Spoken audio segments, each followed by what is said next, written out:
खावासा वाटतोय. हो आलू थोडेसे खायचं. तर मी तुम्हाला नंतर ट्रेन करतो कसं करायचं ते. पहिले पाहून घ्या कसं करतो. अजून बटाटे डाली हां हे चटाटा. नाही घे कशी पण नाही. हे तुला कोशिंबीरला ठेवलं थोडीशी. तिने घेतलं कोशात घेतले का?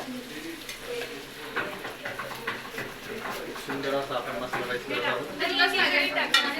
म्हणजे टाकायचं. मला वाटलं तू कशी नाही शेवटी टाकशील आमची शाखा ढाब्याला लावायचं. आता ते खूप लवकर शिजतं म्हणजे हे याच्यात टाकायचं. कांदा खूप जास्त नको ना कोशिंबीर. तुम्ही काकडी सगळी टेस्ट केली ना? कडू नाही ना? काकडी किसताना टेस्ट केली आहे ना? प्रोसेस सांगितली होती मी. आहे ना तरी किती वेळा सांगायचं एक गोष्ट तुम्हाला? थोडं सांगितलं सकाळ थोडीशी आहे कडू. आहे ना. कडूपणा ते घासून नाही टाकायचं. तिने सांगितलं होतं. तिने काय केलं दोन्ही बाजूनी कट करून रब केलंय. तर टेन्शन पण नको माझ्या जय गुरु म्हणायचं आणि गोड म्हणायचं. काढले ना ते गातानी घेऊन जा बघ. ऐश्वर्या 20-30 सेकंदातच काढायचं म्हणजे सगळं कोर व्हायला पाहिजे. आणि आधीच ते सर्वांनी सगळ्यांचे छोटे छोटे शॉर्ट्स हाय करतील बाय करतील.